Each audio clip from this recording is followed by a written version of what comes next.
قرآن کریم کی تقریب ہے، اس وجہ سے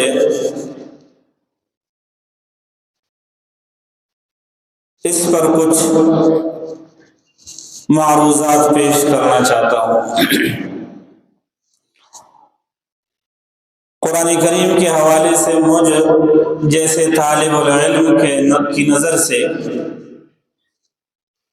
25 طرح کے مضامین گزرے ہیں، عنوانات گزرے ہیں: فضائل قرآن، آداب قرآن، حفظ قرآن، حفاظت قرآن، نسخ قرآن، علوم قرآن، نزول قرآن، حقوق قرآن، بہت سارے عنوانات ہیں۔ ان میں سے میں نے حقوق قرآن کا انتخاب کیا ہے کہ قرآن کریم ہم سے کیا چاہتا ہے، اس کے حقوق کیا ہے، اور قرآن کریم امت مسلمہ سے کیا چاہتا ہے کہ اس کے حقوق کیا ہے۔ علماء کرام نے لکھا ہے کہ قرآن کریم کے حقوق میں سے ایک حق یہ ہے کہ اس کو منزل من السماء یا منزل من اللہ سمجھے، کہ اللہ تبارک و تعالی کی یہ کتاب جسے ہم پڑھتے ہیں، جسے ہم تلاوت کرتے ہیں، جس کو ہمارے ننھے منھے بچوں نے اب مکمل کیا ہے، اس قرآن کریم کا ایک حق یہ ہے کہ ہم اس پر ایمان لے آئیں، یہ اللہ تعالیٰ کی کتاب ہے۔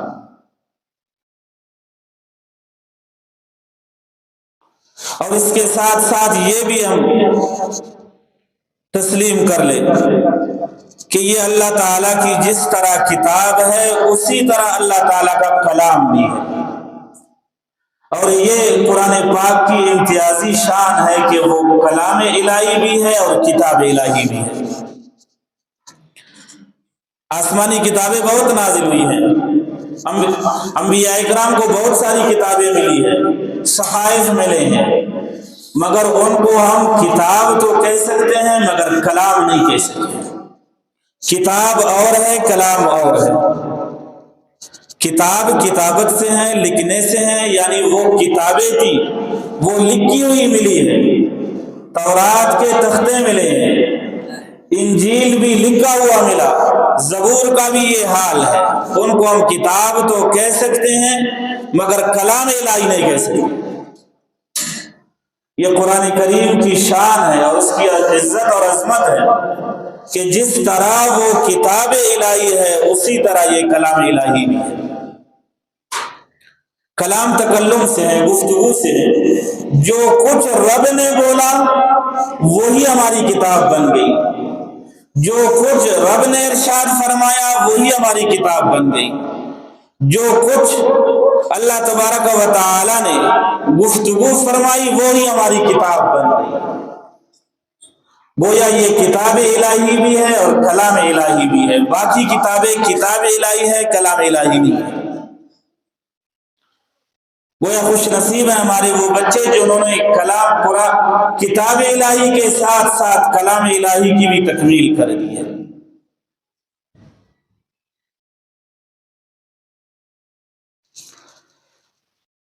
یا دوسرے الفاظ میں یہ ہے کہ اللہ تبارک و تعالی نے 23 سال تک گفتگو فرمائی،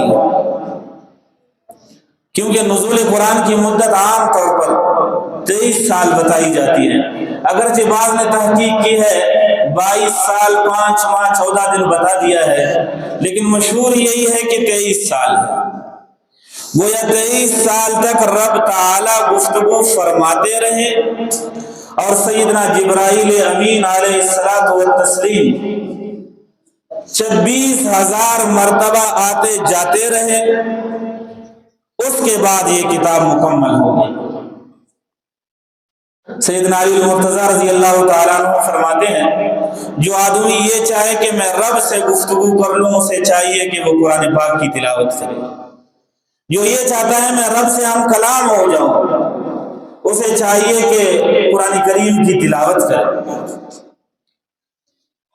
یا یہ سمجھے کہ یہ بچے جو ہمارے سامنے بیٹھے ہوئے ہیں یہ اللہ تبارک و تعالیٰ کے ساتھ کلام کرتے رہے ہیں، اللہ تبارک و تعالیٰ کے ساتھ یہ ہم کلام رہے ہیں، اللہ تبارک و تعالیٰ کی بولی بولتے رہے ہیں یہ لوگ۔ کتنے خوش قسمت ہے یہ بچے اور ان کے والدین کے رب سے ہم کلام کرتے ہیں۔ اور قرآن کریم کی ایک شان یہ بھی ہے، جب یہ کلام ہے تو لازوال ہے۔ دوسری آسمانی جتنی بھی کتابیں ہیں وہ اپنی اصلی شکل میں اب موجود نہیں ہیں، کیونکہ وہ کتابیں تھیں،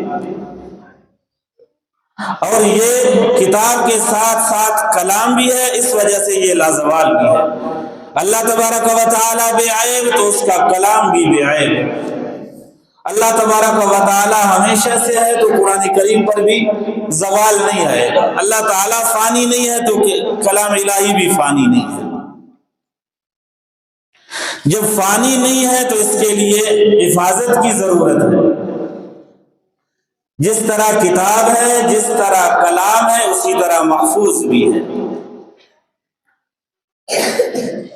اللہ تبارک و تعالیٰ پر زوال نہیں آئے گا تو کلام الہی پر بھی زوال نہیں آئے گا۔ اس کی حفاظت کی طرح اللہ تعالیٰ نے طریقے بتا دیے ہیں۔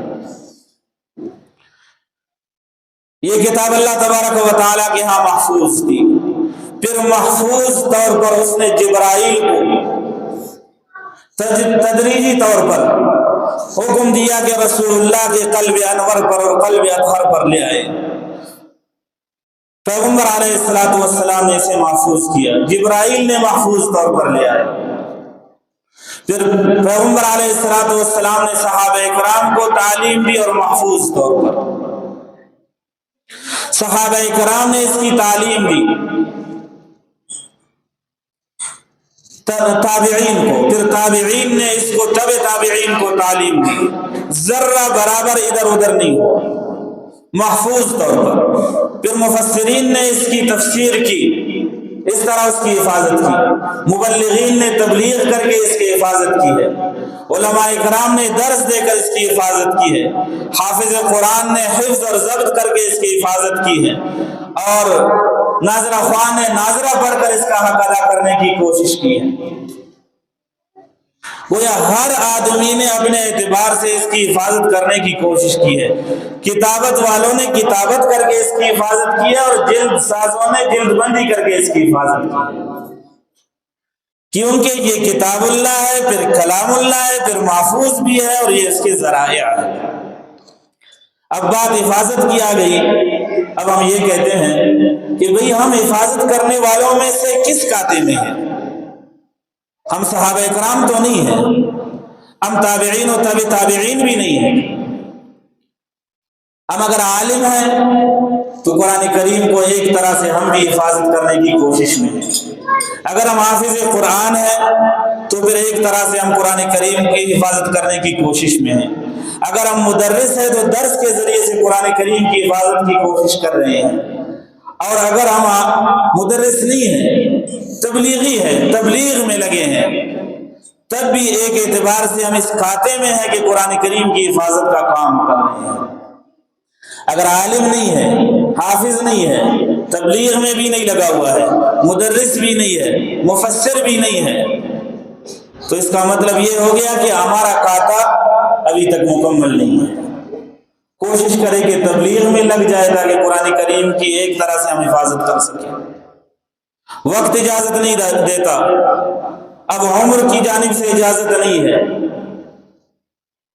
تو ہم کوشش کریں کہ اپنے بچوں کو قرآن کریم پر لگا دیں گے۔ یا اللہ ہم نے اپنے بچوں کو قرآن کریم کی حفاظت کے لیے تیرے دین کے لیے دے دیا ہے۔ بچے بڑے ہیں، پوتوں کو لگا دیں تاکہ قیامت کے دن ہمارے لیے یہ بہانہ مغفرت تو بن جائے کہ رب میں تو نہ کر سکا، میں نے اپنے بچوں کو حوالہ کر دیا کہ وہ قرآن کریم کی حفاظت کرے، حفظ کر کے دین پڑھ کر۔ بچے بڑے تھے، مصروفیت تھی، میں نے پختہ عہد کیا کہ میں اپنے پوتوں اور نواسوں کو اس کے لیے مقرر کر دوں۔ اور اگر ہم اس کام کو نہیں کریں گے، اللہ تبارک و تعالیٰ تو اپنا کام، اپنے دین کا کام کسی سے بھی لے سکتا ہے۔ ان اللہ لیؤید ھذا الدین بالرجل الفاجر، اگر ہم دیندار بندے اس کام کو نہیں کریں گے، ہم اس سے دور رہیں گے، غفلت برتیں گے۔ اللہ تبارک و تعالیٰ کا قرآن تو محفوظ رہے گا مگر بندے اور ہوں گے۔ تاریخی کتابوں میں آتا ہے، بلکہ حدیث کا ترجمہ پہلے عرض کرتا ہوں، پیغمبر علیہ السلام نے فرمایا ضرورت پڑنے پر اللہ تبارک و تعالی اس دین کی حفاظت کسی گناہگار سے بھی کرے گا، کسی گناہگار بندے کے ذریعے سے اللہ تعالیٰ اس دین کی حفاظت کرے گا۔ اس حدیث کے تحت علماء کرام نے ایک عجیب واقعہ لکھا ہے۔ فرماتے ہیں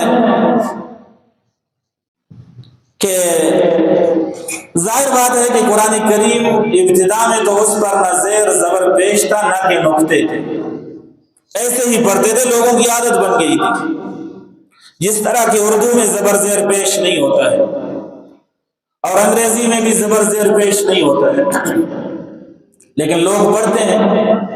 قرآن کریم ابتدائی نزول میں بغیر زبر زیر پیش اور بغیر نقطوں کے تھا اور لوگ پڑھتے تھے۔ پھر اسلام پھیل گیا چارداغ عالم میں، ضرورت پڑی کہ قرآن کریم کو زیر زبر پیش دیا جائے اور اس کو نقطے ڈالے جائیں۔ اللہ تعالیٰ نے اس کام کو حجاج ابن یوسف سے لیا، حالانکہ حجاج ابن یوسف وہ ظالم بندہ ہے کہ جس نے 10,000 صحابہ کرام کو شہید کیا ہے، لیکن قرآن کریم کی حفاظت کی باری آئی تو ان اللہ لا یؤید ھذا الدین بالرجل الفاجر، کسی گناہگار بندے کو ذریعہ بنایا اور قرآن کریم کی حفاظت فرما دی۔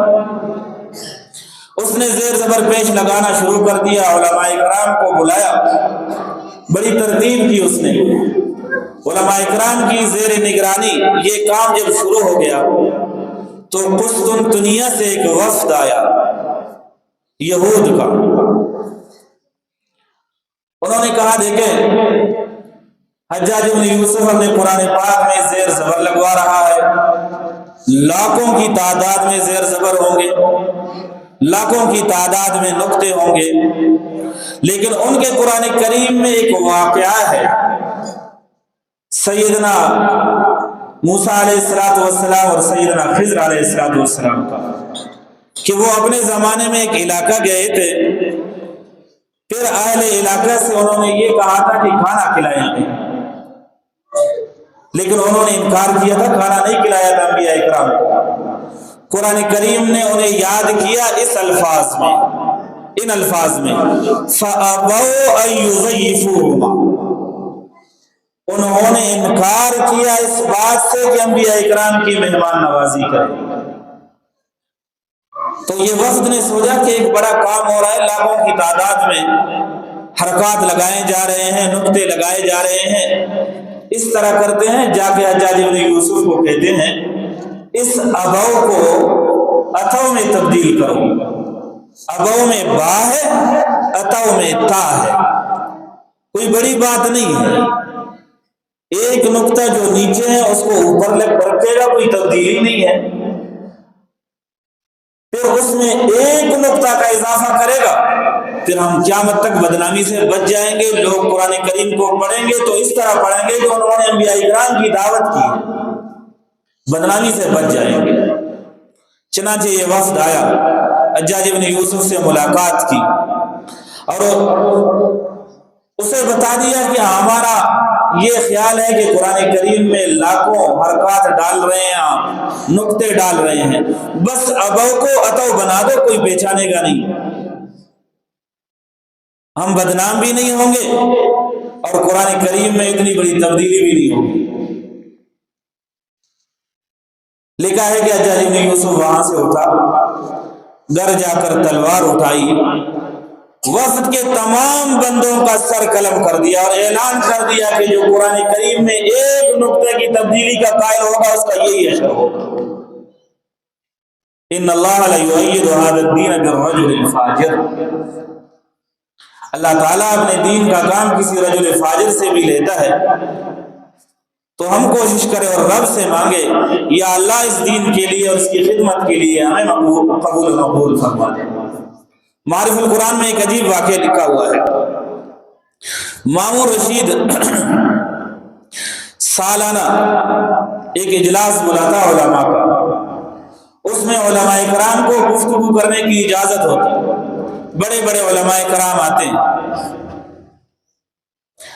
سیر حاصل گفتگو کرتے، وہاں ایک یہودی خوشنویس بھی آتا، مامون رشید سے اس کی ملاقات ہوئی، الیک سلیک کے بعد پتہ چلا، گفتگو اور لباس سے پتہ چلا کہ یہ غیر مسلم ہے اور بڑے مالدار گھرانے سے تعلق رکھتا ہے۔ مامون رشید نے اسے بتا دیا کہ آپ اسرائیلی لگتے ہیں، کہاں اسرائیلی ہو؟ مامون رشید نے اسے بتا دیا اگر آپ ایمان قبول کر لیں گے تو ہم آپ کی بہت خدمت کریں گے۔ اس نے انکار کیا، کہا کہ میں اپنے آبا و اجداد کا دین نہیں چھوڑ سکتا۔ خیر وہ مہمان تھا، اتنا زیادہ تنگ نہیں کیا جا سکتا تھا اسے، وہ چلا گیا۔ آئندہ سال دوبارہ جب یہ تقریب ہو گئی تو یہ بندہ آیا، بڑی فصاحت و بلاغت کے ساتھ اور بہترین انداز میں اس نے گفتگو کی۔ مامون رشید نے اسے بتا دیا کہ آپ تو اس وقت مسلمان نہیں ہوئے اور اب مسلمانی کے اب تو آپ ایسے گفتگو کر رہے ہیں جیسا کہ آپ مسلمان ہو گئے ہیں۔ اگر واقعاتاً آپ مسلمان ہیں تو بتا دیں کہ ایمان کی دولت کیسے نصیب ہوئی۔ اب دیکھو یہ بھی عجیب بات ہے کہ ایمان کی دولت کیسے نصیب ہوئی۔ ایمان بہت بڑی دولت ہے، لیکن ہمیں ماں کے گود میں ملتا ہے، جس کی وجہ سے ہمیں اندازہ نہیں ہے کہ یہ کتنی بڑی دولت ہے۔ تو اس نے کہا کہ میں خوشنویس ہوں، میں نے تورات 3 نسخے تورات کے بہت خوشنویس انداز میں لکھا، خوشخط لکھا، خوبصورت لکھا۔ انجیل بھی 3 نسخے میں نے لکھے، تو ان کے علماء کو پیش کیا، انہوں نے ظاہری رنگ و روغن کو دیکھا اور میری تعریف کی اور بہت سارے پیسے دیے، حالانکہ میں نے ان کے درمیان بہت ساری تبدیلیاں کی تھی، مگر وہ ان کی توجہ تبدیلی کی طرف نہیں گئی۔ انہوں نے خط دیکھا، بہت خوبصورت ہے، بس انہوں نے قبول کر لیا، شکایت نہیں آئی، نہ تورات کے بارے میں شکایت آئی، نہ انجیل کے بارے میں شکایت آئی۔ میں نے 3 نسخے قرآن کریم کے بھی اسی طرح لکھ لیا، پھر جا کے عام مسلمانوں کو پیش کیا۔ مسلمانوں نے دیکھا اور پہلے بتا دیا کہ اچھا اس میں تبدیلی ہے کہ نہیں۔ انہوں نے خوشنویسی کی طرف نہیں دیکھا، انہوں نے یہ دیکھا کہ آیت کا لکھا ہوا ہے، اس میں غلطی تو نہیں۔ پڑھا پھر مجھے واپس کیا، کہیں اور میں نے پیش کیا، انہوں نے پڑھ لیا پھر واپس کیا۔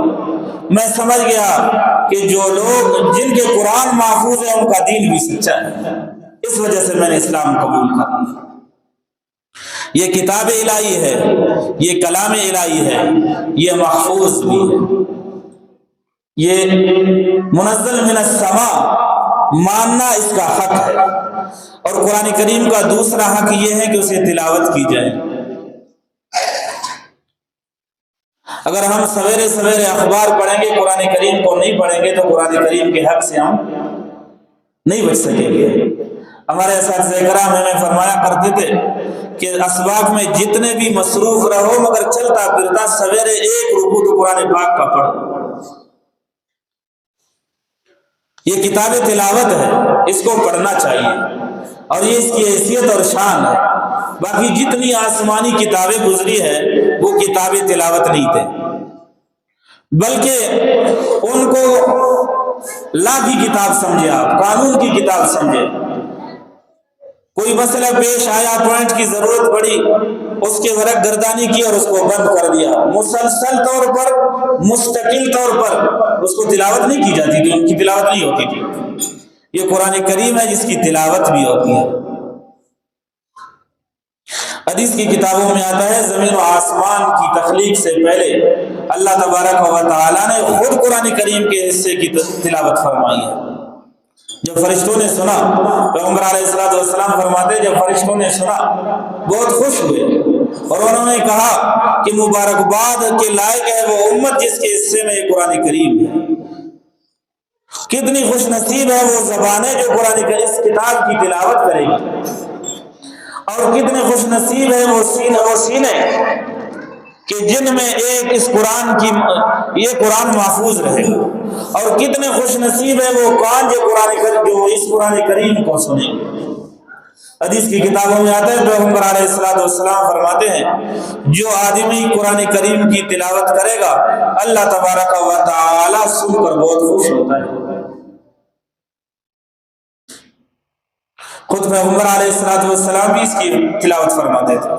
حدیث کی کتابوں میں آتا ہے پیغمبر علیہ السلام نماز میں کھڑے کھڑے 6-6.5 پارے اس کی تلاوت کرتے، جبرائیل بھی اس کی تلاوت کرتے۔ ہر رمضان میں رسول اللہ صلی اللہ علیہ وسلم کی خدمت اقدس میں حاضر ہوتا، اللہ کے رسول کو اسی طرح قرآن سناتا اور اللہ کے رسول اس کو اسی طرح قرآن سناتا جس طرح کے دو حافظ قرآن آپس میں قرآن پاک سناتے ہیں۔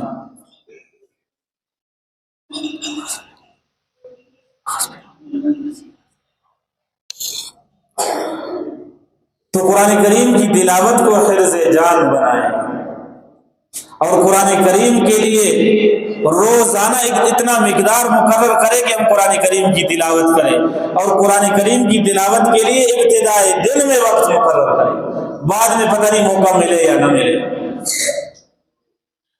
اور اپنے بچوں پر اس بارے میں توجہ دیں۔ ٹھیک ہے اسکول بھی ایک مجبوری ہے، لیکن ظہر کے بعد کسی بھی گھر میں کوئی بچہ اس طرح نہ کرے، اس کو ضرور مسجد بھیج دے تاکہ قرآن کریم کو وہ حاصل کر سکے۔ ابتداءً قاعدہ پڑھے، پھر ناظرہ پڑھے، پھر یہی بچہ حافظ قرآن بن کر اپنے والد کے والدین کے لیے سفارش کے ذریعے بنیں گے۔ اللہ تبارک و تعالی ہمیں عمل کرنے کی توفیق نصیب فرما دے۔ وآخر دعوانا الحمدللہ رب العالمین۔